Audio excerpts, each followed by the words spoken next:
Well, it's a good time to sell a house in the valley. Areas, in fact, all across the country are seeing a bit of a housing boom. But as CBS 4's Iris Karami explains, if you plan to stay in the valley, the profit may not be worth it.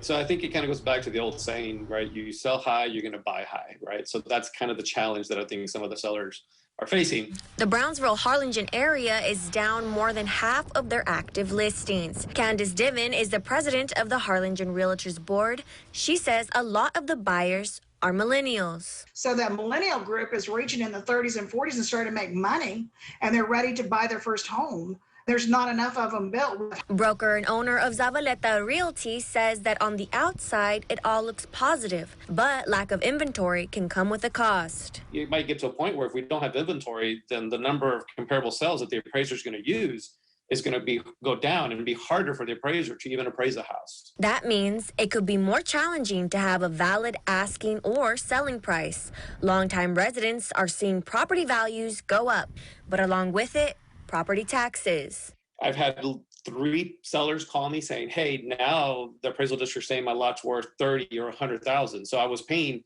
$10 in taxes. Now I got to pay, $2,000 in taxes. To avoid higher taxes, Diven reminds residents if they receive letters asking what they pay on their house, throw it away.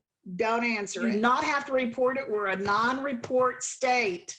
You do not ever have to tell the assessor what you paid. With so much activity, realtors don't know what to expect in the near future. Economists say one thing's for sure, we are not in a housing bubble.